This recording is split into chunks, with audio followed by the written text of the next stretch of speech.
I'm Lisa McNeely. I'm the Campus Director of Sustainability and one of the co-chairs of the Chancellor's Advisory Committee on Sustainability, who's hosting the event today. At this time, I'd just like to go ahead and get started and introduce Dean Jennifer Walsh, who will moderate the campus sustainability panel that we have today. Dean Walsh is from the College of Environmental Design and the William W. Worcester Professor of City and Regional Planning, and has been active in sustainability throughout her career as the founding director of the University of Southern California Center for Sustainable Cities, and also headed the Green Vision Plan for 21st Century Southern California. So, Dean Walsh, I'll turn it over to you. Thank you. Thanks very much, Lisa. I'm delighted to be here and to welcome everybody to this 7th Annual Summit. And I think the panel that we're going to begin in just a couple minutes, I have a feeling will be not only interesting but provocative and lead us into an interesting discussion.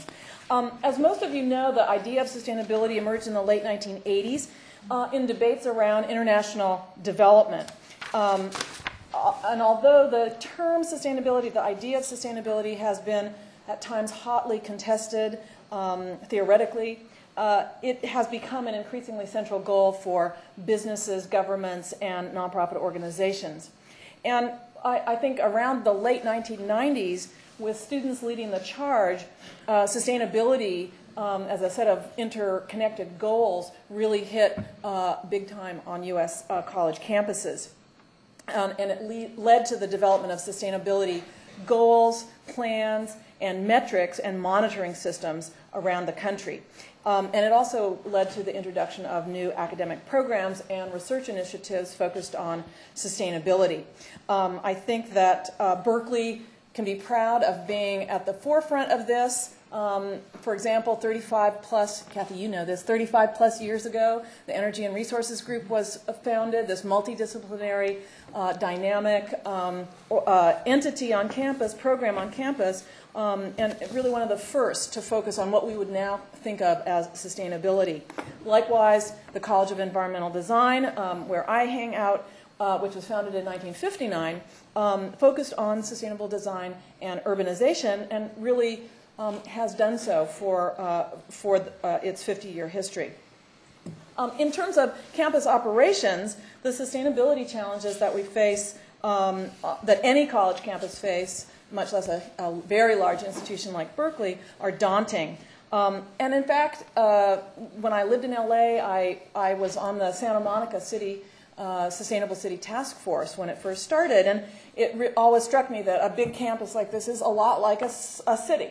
It has all the same kinds of issues. How do we minimize our ecological footprints by reducing energy use, water consumption, pollution, and waste generation? How do we move a campus whose buildings are of widely varying ages and vintages with all different kinds of users toward any kind of zero net energy and emissions future?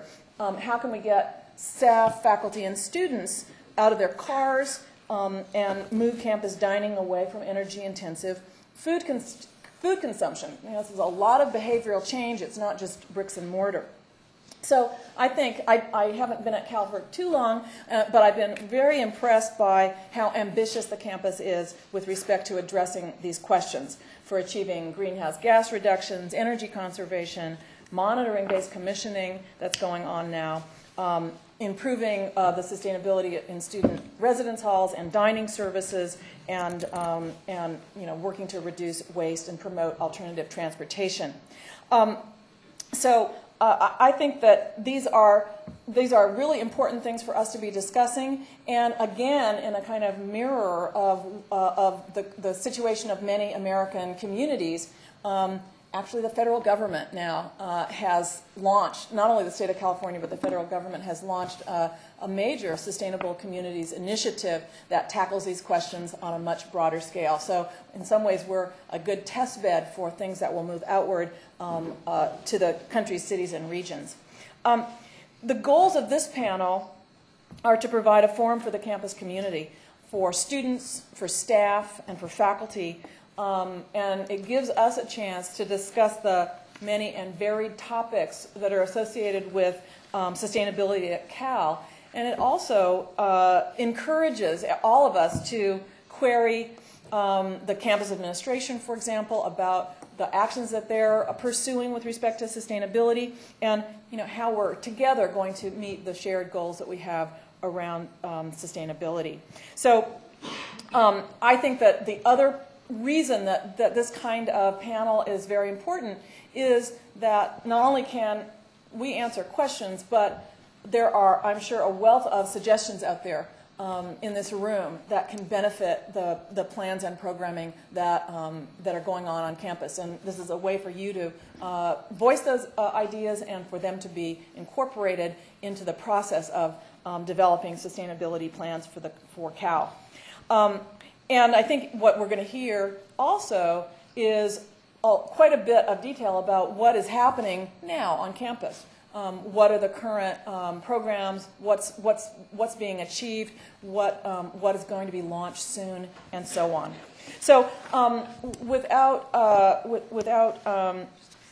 rabbiting on further here, I will simply turn to the panelists and introduce them.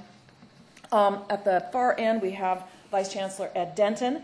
Ed is the Vice Chancellor for Facilities and Services at the University of California here at Berkeley, and he is responsible for planning, design, construction, maintenance, operations, and real estate services for the campus. And as most of you probably know, the link between buildings and energy is, and our carbon footprint is really huge, and so Ed has a very major role in the development of sustainability plans on campus. We have sitting next to him Corrine Scown. She represents the Graduate Assembly. She's a third-year doctoral student in civil and environmental engineering. Next to her is Cathy Koshland. Cathy is Vice Provost of Teaching, Learning, Academic Planning, and Facilities on campus. And she's also the Wood Calvert Professor in Engineering. And she's also a professor in Environmental Health Sciences in the School of Public Health, and a professor in the Energy and Resources Group. So last but not least, we have Christina Oakfield. She represents the ASUC, and Christina is a fourth-year undergraduate environmental sciences student at CNR. Is it CNR? Mm-hmm. Yeah. Good. Okay, so what we're going to do in terms of process is that all of the panelists are going to talk for a few minutes about what they're doing, what their concerns are, and then when people have had those brief introductory remarks, we'll then actually open it up for questions. So why don't I start, Ed, with you? Well, thank you. I almost didn't make it. I was up in Sacramento most of the day at the legislature regarding the football stadium, actually. But I will say I carpooled. What's interesting is if you kind of look at my portfolio, obviously I have a chance to impact a lot around sustainability. And that impact has really two thrusts, if you will, that I think are really significant. One of them is to make sure that we model sustainability better than anyone else, we being this campus. And so that's really important. But secondly, as we work towards achieving our greenhouse gas reductions, which is 1990 levels by 2014, one of the byproducts is going to be we're saving money on energy costs. Now, in light of the budget crisis, that's really significant. Our shortfall right now on money we get from the state to pay for the utility costs on campus is $10 million, if not a little more. So whatever we can do to reduce that is money we can put back into our academic mission, if you will. So that's a big impact.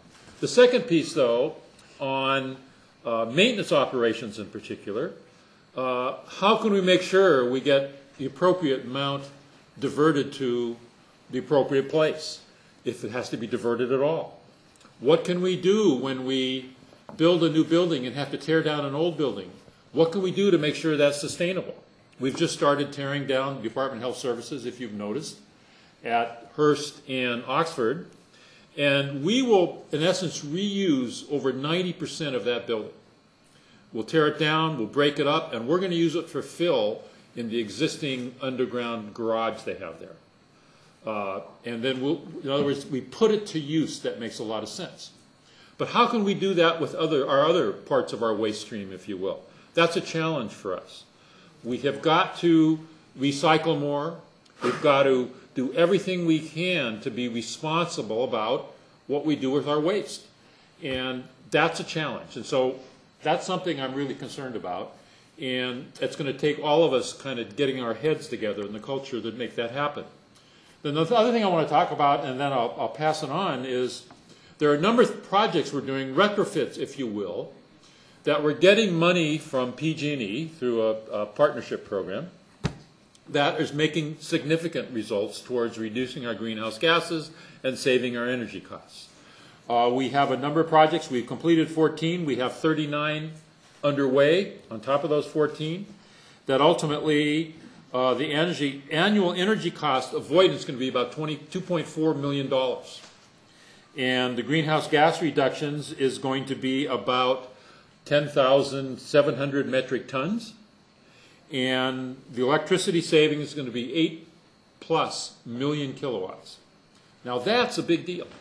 And we do that through everything from the simple things of changing light bulbs, what everyone knows, to recommissioning a building, going in and really reconfiguring all the ventilation systems and getting them tuned back to where they should be, because as you can imagine, we tweak every building all the time. And when we do that, a lot of times it costs too much to kind of go back to the source, the air handler, if you will, to make sure that everything's appropriately adjusted for that one tweak I made over here. Well, we're not very good at that. But we're doing it with these projects, and that's what's really helping us save a lot of energy. And with it comes added comfort for the occupants. So it's kind of a twofer. This is a good deal. So those projects are really significant for us. And of last, of course, we do everything we can to meet LEED Gold, if not exceed it, on all our new buildings and our major renovations, and we're doing it. And actually, by the time we finish all these projects underway, we're going to have a lot of LEED plaques that we can place on these buildings. All right. So, as mentioned, I'm Corinne Scown. I'm a PhD student in civil and environmental engineering. And I am also from the grad assembly and on the sustainability committee there. And it's really been a thrilling time to be involved in sustainability on this campus. It's certainly taking off just in the 3 years that I've been here. What I would like to emphasize, and I'll kind of save in-depth discussion of what the GA has been doing specifically to improve sustainability until the Q&A session.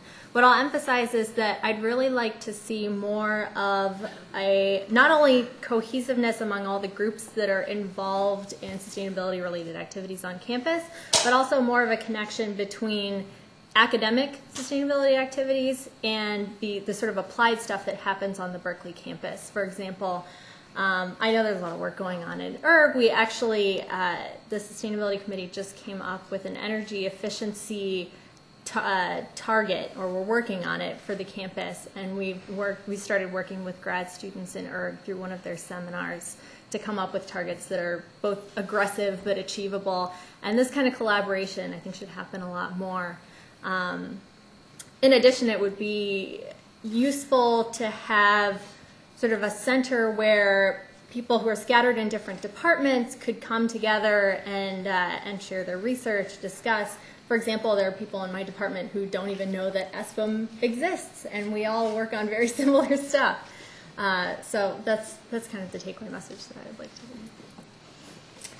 Well, thank you. I've been asked to say a little bit about my office and its role and links to sustainability. And I'll just say first, as a faculty member, I've actually been involved for a long time with aspects of sustainability, with work over the last 25 years in energy and air pollution, environmental health, impacts of pollution on the environment, and looking at how we can affect both the design process to reduce the impacts, and also look at the regulatory process to hopefully spur innovation and change, although there are those who would argue that regulation defeats innovation and change, but if you do it right, I think you can achieve both. In my role as Vice Provost, I play a linking role, a collaborative role between programs or offices such as Ed's whole division and the academic side of the house.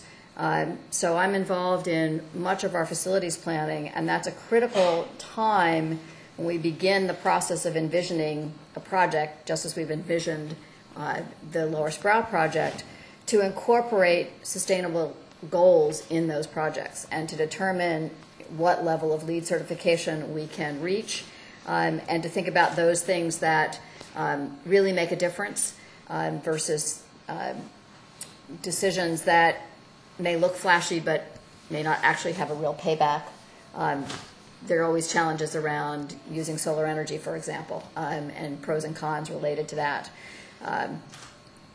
We will be obviously moving forward on the Lower Sproul project, which is actually very exciting. As you know, the students passed that with a 2-to-1 margin, the fee proposal, and the campus is committed to making its contribution in that project, and I know there are many students and staff and faculty in the room who will be engaged in the next phase of that project, which will be a very exciting one, and one which we hope will be a model for sustainability and green construction and operation. I chair the Campus CalCap Committee, which is the committee that was formed, I think, about 4 years ago, and to plan for the goals that Ed mentioned, the reaching 1990 levels by 2014. And that is actually a really dynamic committee that is made up of faculty, staff, and students that has grappled over the last 4 years with what that goal should be and what our path to achieve it should be. And I have to say this campus made the decision to try to make as much investment on the campus in the kinds of projects that Ed mentioned, as well as in projects that affect behavior, in order to not go the simple path of some respects of buying RECs or offsets, but rather trying to see what we could do to change our own behavior, to change our own footprint, make a contribution. Now there's a gap. I'm not sure we'll make those goals by 2014 without investing in RECs or offsets, but I think we made an important set of choices about where we were going to put our resources first, and more to come on all of that. I just want to also say that this is an area where when I first became involved with CACs and discovered the energy, the drive that was part of our student body. I knew some of this because of being part of ERG and public health, but CACs was a place where I saw a true collaborative effort between faculty, staff, and students, as I have seen in almost no other area on campus. And it's really a model for how we as a community can address various issues. And I want to commend, and I look across this room and see a lot of people who have put a lot of time and energy into this, and to commend everyone for an amazing effort to bring this campus where it is today, and that has the momentum to keep that going. So, thank you. Thanks. Hello, everyone. So I'm here representing the ASUC, but in my time at Berkeley, I've worn a lot of different hats in the sustainability movement on campus. I used to be a co-director of the ASUC sustainability team, which is like the sustainability department in the ASUC that's working on a variety of initiatives, including a socially and environmentally responsible investment policy for our university's endowment, bringing more compost bins onto campus, the local weekly organic produce stand on Sproul, educational events during Earth Week, increasing the amount of recycled paper used in the ASUC and throughout the campus. I was an intern in the Office of Sustainability when it was first starting up, and over the last 2 years I've been a senator in the ASUC representing the environmentalist community, and so in addition to writing bills to allocate funds to sustainability organizations on campus, I helped write some of the green business policies that the ASUC has started to use for contracts with new food service providers in the Lower Sproul Student Union area. So we're just seeing how those are getting enforced and how those are working out. But new vendors are now required to do composting, have compostable packaging and utensils, be certified green business by the Alameda County Green Business Program, among other things. And I'm really passionate about food systems sustainability. So with a group of other really amazing students on this campus, I co-founded the Berkeley Student Food Collective, which has received over $100,000 in grant money to start a student-run cafe and produce market featuring community-based, ecologically sound, fair, and humane food through the cooperative model. And so we're just entering the administrative channels of working out all the logistics for that now. And so, like I said, I've worn a lot of different hats, so I can answer. I'm looking forward to your questions about a lot of different sustainability issues. But one thing I want to emphasize is how excited I am that sustainable food purchasing policies are making their way into our campus sustainability plan, not just at UC Berkeley, but in the UC system as a whole. And I think that's so exciting because a lot of us, when we think about sustainability and reducing greenhouse gas emissions, food isn't necessarily the first thing that comes to mind, whereas on a global scale, food and agriculture is responsible for about 30% of global greenhouse gas emissions, and so that's more than the transportation sector. So I think that's a part of the campus sustainability movement that I'm really excited to represent. Great, thank you. And I have to say I share that excitement about the food sector and what we can do. I want to open the floor up for questions. There are 2 mics that will travel around the room. So if you can raise your hand, and if you have a question or something you want to say, please wave and you'll get a microphone, unless you're sitting right in the middle, in which case you just have to speak loudly. So who would like to begin? Who has a question or a suggestion? Team Walsh? Right there in the back, and then we'll go up here. Yeah, I'm Diana with Capital Projects on campus, and I have a question about the food specifically. I'm just wondering what the thinking is or focus in moving towards more vegetarian and vegan options for the campus are as far as sustainability. I don't know if Ed or Cathy wants to answer that. I know you have some thoughts about it, but. I honestly don't know. I'll be honest, and I wish I did, because I think that's a very appropriate question. I can say something about it, and that is that some of my own research focuses on the carbon hoofprint of cities and the impact of livestock product consumption on GHG emissions, and looking at how global livestock supply chains and consumption chains come together within what we might call an urban food nexus.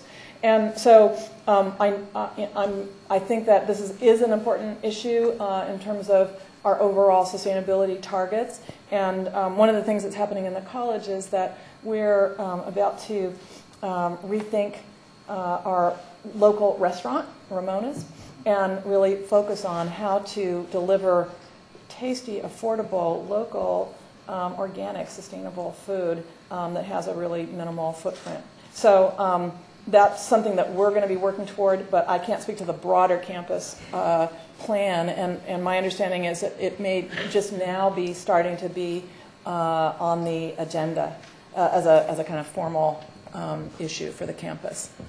I do know that the I think sustainable food purchases last year through the campus run around, I think somewhere between 26 and 30% of the food that's purchased is purchased in either sustainable, fair trade, however you want to say it. And it is certainly a goal within residential student services programs to do that. They have various commitments to that. Faculty Club actually has commitments to organic and local sourced produce. And then, of course, there's all of Christina's group's efforts. Yeah, so just to add to that, I know Cal Dining has made enormous progress in terms of sustainable food options on campus. And I think there's a lot of other, the Free Speech Movement Cafe, other cafes are definitely heading in that direction as well. But it's also important to have that educational component because a lot of people are still unaware of the environmental benefits of a plant-based diet. So with all of this progress, I think there needs to be a lot more education. And so something that the Food Collective specifically seeks is to be a source of that education and to kind of push the bar to the next level in terms of raising that awareness around sustainable food options on campus. And I just want to add one thing. Please don't be afraid. You don't have to ask a question if you just want to make a suggestion. Yeah, right. So please suggest ideas you have to us, because that's what really helps, I think, this program move forward. Hi, I was wondering, I know the Chancellor just emailed out the operational excellence results and the sort of recommendations made by the consultants, and I was wondering how the students can get involved with making sure that sustainability is part of the operational excellence, and how you are committed to reducing the environmental impact of things like procurement. And I know there was an energy aspect to that too, so if you could. Well, the energy aspect is how can we save energy, obviously, and save $3 to $4 million a year. That's very possible. One of the things that operational excellence is going to help us do is help fund some projects and some additional work that we can do that ultimately will allow you to focus on what you can do as an individual. Let me give you an example. Right now, all our buildings are metered.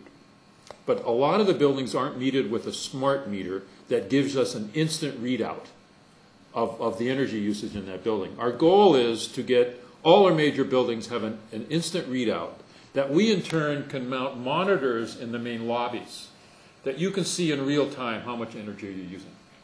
And you'll be able to start seeing impacts.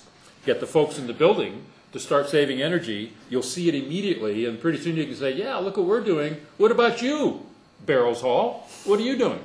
And so I think we're going to have it in a position where you'll be able to have an impact and see it. And then with that, I hope it'll become very infectious, and more people will do it. So that's just one idea.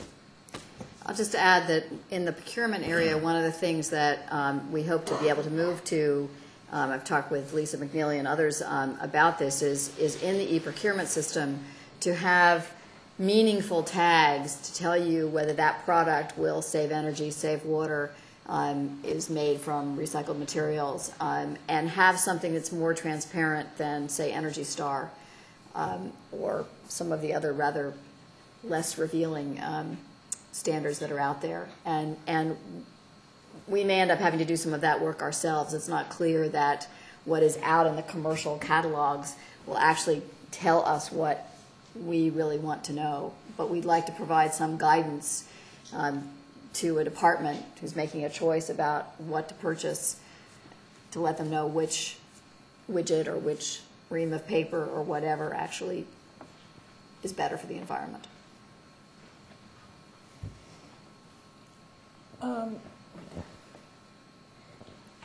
Hi, my name is Claire, and I'm a student, and I know a lot of students, on campus who are interested in getting a campus-wide composting program, food scraps recycling, and I was wondering what progress and where we should start that process. Thanks.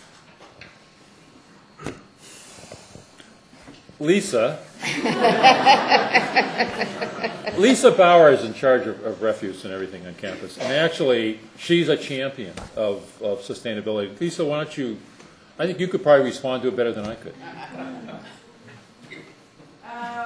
Microphone. I don't need a microphone. Anyone knows me knows I have quite a booming voice. I'll use the microphone then.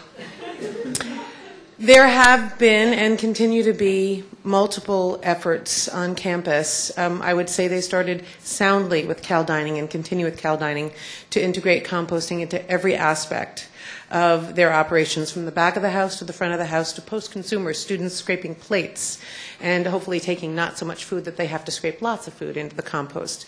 That's now broadcast further into the eateries on campus, the Cal Dining eateries on campus.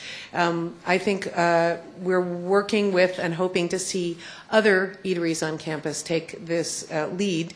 And I have to acknowledge that this building, Sardar Jadai Hall, is the first full building to adopt and to fund a composting program for the whole building. And I want to acknowledge them for that. There are other buildings that have done components. Haas Business School is doing some work. I believe the Center for Latin American Studies is also doing some work. And we've done pilots as well looking at paper towel composting, which, believe it or not, is as much, if maybe more, than the food waste that gets generated on campus. When you go into the bathroom and you wipe your hands on paper towels, that's imminently compostable, and yet it goes in the garbage. Our challenge right now is funding, as is the case with so many things. At this point, the cost to compost actually is greater than the cost to dispose of the same materials. It's an unfortunate fact. We really hope that as we move forward with environmental goals and projects, we see the marketplace transform to allow us at least to have an equal price, at which point I don't think there will be any question that we will go moving to expand into composting elsewhere. It's a slow process because of the cost differential, but the goal is, in fact, to integrate composting into every building as we can. And I think there's an important key right here, too, I think is worth thinking about, and that is this is being done by thousands all over campus. You know, it's not any one person that can stand up and say, gee, it's because of me. It's actually because of all of us. And Lisa's a good example. You know, she is doing a lot, and the people that work for her are doing a lot. Another example is there are many folks right now working at developing a bin that we could use on campus for recycling. One that would stand up to the abuse that may occur, one that's ergonomically correct, one that's aesthetically pleasing. In other words, this campus is a special place. And they're working on that right now. Within 3 months, we expect to start rolling them out. And not long after that, we will could have 50 to 60 new bins on campus. So there's a lot going on. And I think almost every month, we hope to be rolling out something that's appropriate for sustainability. I just want to add really quick that I've just been informed that thanks to the lobbying efforts of many, many students, the Bears Lair Food Court, beginning in the fall semester, will have compost bins. And this is also thanks to collaborating with Cal Dining about behind-the-scenes logistics. So it's really exciting. I just heard the news this week. Great. Yeah, I can also add that through the GA Sustainability Committee, we've developed a green events guide. And so even if a particular building doesn't practice composting, we have a guide for the cost and sort of instructions for how to go about doing composting at your particular event. And we hope to actually put money behind that so that if you meet a certain number of our measures for what creates a green event, you can get a little extra money for your event. So that's certainly something that should help. Hi, I heard Christina talk about some green business policies for Lower Sproul and the food eateries there. I'm just wondering how Subway fits into that. That's an excellent question, and I can assure you that I asked that question at least a dozen times. I don't believe that Subway fits into those sustainable business practices very much at all. I was really disappointed with their proposal in that respect. And I just want to say this is why it's important to vote in the ASUC elections and to vote for people who reflect your values. Sam.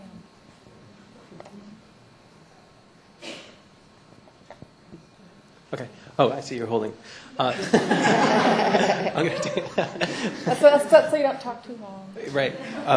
One of the things that I've been struck by in the Bain consulting reports and also examples from other places is the number of things that are low cost or no cost that actually have to do with changing organizational incentives and priorities.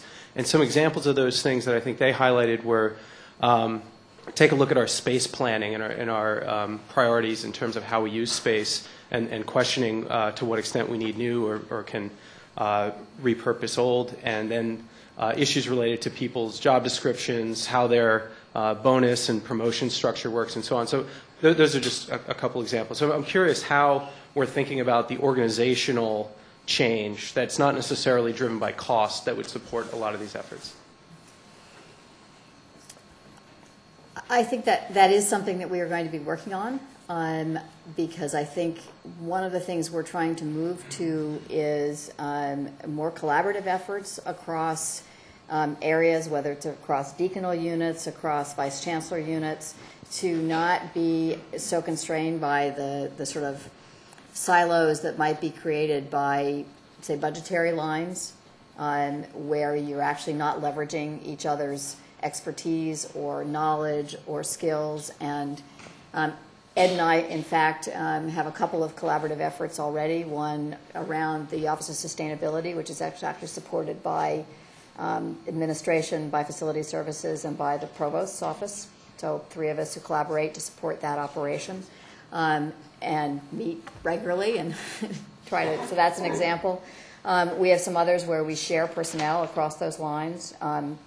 And certainly in the area of space, we are, I think, really transforming the way we think about that. I think it has been considered by many, and I will say faculty are probably the most guilty of this, as territory. The amount of space you have reflects your power, those kinds of things. And thinking instead of it as an asset that we share and that needs to be managed appropriately, invested in wisely. And I think the collaboration that we're going to have around the Lower Sproul redevelopment process is a good example of looking at an asset and saying we need to make an investment here and we need to think wisely about how we do that. We reduced the original master plan concept was almost twice as, well, it was twice as much money as we felt we actually had. But I have to say, through a lot of work by students, faculty, and staff, I think we've come up with an investment that achieves what we want to really achieve in that area, will completely transform it. And we did it in a, with scope and budget. We still may have to reduce scope in order to fit budget, but that's the way projects go. But we'll be working together to achieve those ends, and the sooner we get started, the sooner we'll be able to do it. So I think part of it is breaking down old ways of working, rethinking how we work together, so it is a collaborative effort, that it doesn't matter in some cases whether somebody reports to Ed or to me or to Jennifer, or as a student. That if we have common goals, we need to figure out a way to work together and make them happen. So I think that's one of the messages. I think a lot of us have been working on that anyway, and I think it's a critical part of what will make us realize the goals that the Bain report and the steering committee really have said, okay, here's your opportunity campus, here's what you need to start working on. Before Bain came along, there was a perception, I think, held by many on campus that to be successful, I got to control it all. It's ought to be right here, and when I need it, I just go, hey, let's get this done. But the reality of it is we can't afford to do business that way. We shouldn't be doing business that way. Collaboration and teams and all those kind of things, supporting many people, can be just as successful. And I believe that can be infectious in changing our culture, and I think the cascade effect will help us. Good. Right up there. Yeah, right there. You'll have to just go ahead and speak. I don't think I can. Okay. So I'm a student on campus, and one of the first things that I noticed when coming to campus was the prevalence of flyering and paper products used for like mass advertisement by the campus, and especially things like business flyers, which are made with laminated paper, and lots of people don't recycle them. So I was wondering if anything has been brought up in terms of the problem of like if there may be a limit on flyering that student groups can do, because a lot of the paper goes to waste and a lot of people don't recycle the paper. And usually after events or after a morning on Sproul, there's a lot of paper litter, and a lot of unused paper around, and this is an environmental concern for me. So. Okay, question about paper litter and postering. All right. I could certainly say that it would be great if we could somehow, particularly as part of our green events certification, limit the amount of flyering that people could do. That's difficult to enforce. I think that one solution to that problem could be putting a real effort into figuring out a better way to communicate to students the vast amount of information that we want to communicate to them about organizations, events that are going on campus. This is a problem that I encountered at my undergrad institution, and it's being echoed here. We have all these various online calendars, but inevitably all the information that you need is never in one place. You're either bombarded by emails and you don't read them, so people have to put flyers up, or people are not on email lists. Either way, the result is that one of the most effective ways to communicate to people is to just put flyers up where you know they're going to see them. So I'd really like to see some more effort be put into figuring out some way to publicize events and other things electronically in a way that's effective. So there was a few years ago a volunteer brigade of students who worked with some staff to implement some limitations on flyers in Wheeler Hall. There was a 1 flyer per event or organization per bulletin board, and this volunteer group of students would go around and enforce that. If a group exceeded the limit, the excess flyers would be torn down, the group would be contacted, we'd explain the policies to them. This was an incredibly labor-intensive process, as you can imagine. So this enforcement effort didn't last very long, and so I think in thinking about these restrictions, we also need to think about how we're actually going to enforce them.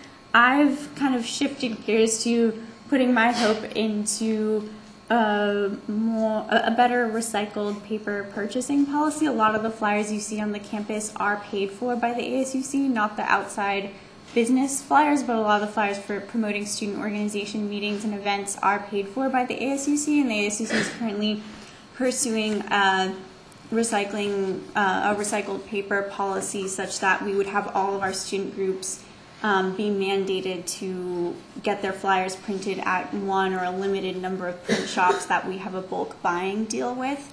And with that, I'm hoping that next year's ASUC elected officials will insert a minimum recycled paper content clause into that contract. I know there are several students who are working on that right now with staff in the ASUC, so that's kind of where I'm putting my hope. But I think that's a really like thinking about the outside businesses that also fly on our campus and how we can restrict those and how to enforce any restrictions is an ongoing dilemma that I'm still interested in hearing input on. Yeah, this is an interesting dilemma. We no longer have the resources and physical plant to pick up all these papers and do everything we have to do, and it's enormously time consuming. Christina hit right on it, right on the head, I think, and it may be one of these instances where administration and ASUC need to collaborate and figure out a way to see if we can limit flyers and draw upon students to help us police it, if you will. And maybe over time we can let folks see they don't need to put the same flyer every 6 inches. But it's actually one of preservation, I think, for us who have to maintain the campus, because we just can't afford to keep picking up all these pieces of paper. So maybe this is something we could work on together. Yes, right here. I'm failing in my one job. Hi, I'm Elizabeth, and I'm a student here at Berkeley. And as far as I know, at least 8 universities in the U.S. have banned the sale of bottled water on the campus. And I was wondering, what do you guys think about that, placing a ban on the sales of bottled water on campus here, and what we as students can do to push for that ban? Well, we have started replacing drinking fountains with water stations, if you will. And we need to have more of those before we say, hey, you're not going to buy water. We've got to provide, I think, the way for someone to refill their container that they bring with them. So that's one thing. I don't know what the vendors on campus, whether it be Cal Dining or others, think about this. I'd have to ask them, do they think it's possible to do this? But I think we really can't or shouldn't do it until we provide a means for you to fill your water some other way than just buying a bottle. So I totally agree that yeah, we need to have drinking fountains that work out with reusable water bottles, and we have those in some buildings, but in other buildings they need some repairs and improvements.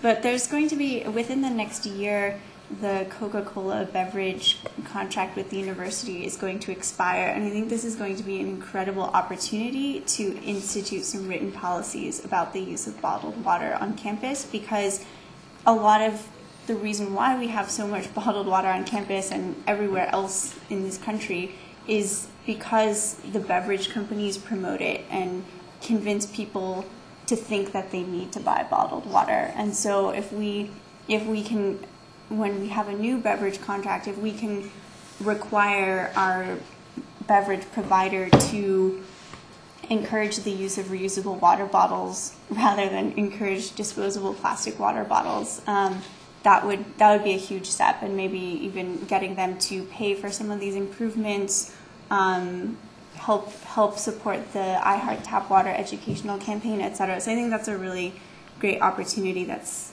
coming up for this issue. Yes, in the back. Yeah, I want to suggest that. What? We were trying to alternate. Oh, sorry. Go ahead. Then you're next. I have a question about travel. I know that travel is a big component or contributor to greenhouse gases, and I don't know whether it was even mentioned in the Bain report that where we could save money on faculty, staff, student travel, athletic travel, but particularly the need for. I'm interested in whether the campus is doing anything to promote teleconferencing as an alternative, and whether we're looking at setting up some facilities that are available in general for faculty, staff, and students, and some kind of educational component to get people into that idea. I think it can be really a great alternative to travel. So I think on the local commute, trips to campus, we've made steady progress. Faculty staff commute, I think in the last decade, has gone from 60% drive-alone rates to under something like 47%. And student commute, drive-alone, students drive to campus, it's on the order of, 7 or 8%. So we're actually a leader in that area. It's hard to get those statistics much better than that. We have a huge number of people who use BART and bicycle and walk and don't drive in their cars. Air travel is probably one of our biggest greenhouse gas contributors. It's hard to be an academic institution and not have people travel. I will say that we have some conference services, and I know a lot of faculty, I imagine a lot of students, are comfortable using Skype or the equivalent thereof. More and more of us, I think, are doing certain teleconferences. I just was on a search committee where we conducted all 8 of our initial 1-hour interviews by teleconference. We didn't fly anybody in. We didn't fly, to see them. And it's a very important position, but we made the decision to do it that way. So, I think we are making progress. It's not inexpensive to have the facilities set up for the more elaborate kinds of teleconferences, but the technology costs are coming down. The ability to do it from your own computer is improving all the time. So I think we are moving in that direction. I have to say it's a lot easier to do when you already know the people. So I don't think we'll ever get away completely from that, but it certainly is something that we're cognizant of for both cost reasons and environmental impact reasons. We have time for one more question. Yeah, I want to suggest that health be the other one of two big focuses for the sustainability movement, because toxicity is playing a major role in the epidemic of diseases we have that correlate with industrialization and that have accelerated exponentially some of them in the last couple of decades, like autism and, of course, cancers and many kinds of diseases that were never seen before. And toxicity is implicated in that. And there are 3 areas on campus where I think we could focus on that. One is getting all the junk food off campuses, which is known to cause cancer, and it's been proven in K through 12 education studies that when you clean up the diet, the performance, academic performance, and behavior improves. Another area is getting chemicals off campus and the cleaning materials and in the new furniture and things like that. There's a question of recycling the hand towels. Well, there's possibly traces of soap on there that are not organic and problems like that that are linked. And environmental architects have shown that productivity increases when you get in a non-toxic work environment and healthcare costs go down.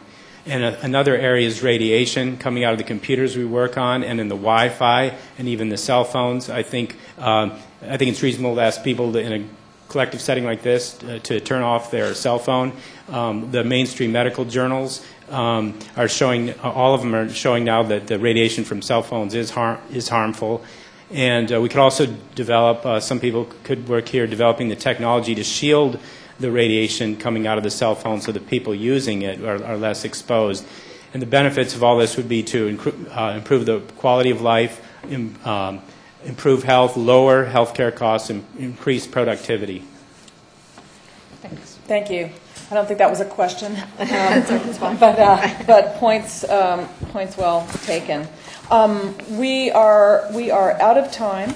I think it's been a stimulating conversation, and I guess I would just hope that next year we maybe focus on a couple of other things that are big challenges. One is how do we generate behavioral change? If we put the filling stations in there, will people actually use them? There's a whole series of behavioral changes that we have to get our heads around and understand. And we live in a very consumer-oriented society, and so it's tough. But I think it's important for us to grapple with. The other thing is that there's, I think, Worcester Hall is one of two buildings that are hoping to be the first LEED EB buildings on campus. But in fact, and so, and the new buildings are LEED certified, but we actually need to get beyond LEED and get to the point where we're doing, ubiquitous sensoring, monitoring, and feedback loops to manage buildings and actually measure their performance on an ongoing basis over time. And I think we'll actually achieve a lot. So maybe we can talk about what's beyond LEED next year. I think I want to just say thank you very much to the panelists and to all the people who contributed questions. Thank you.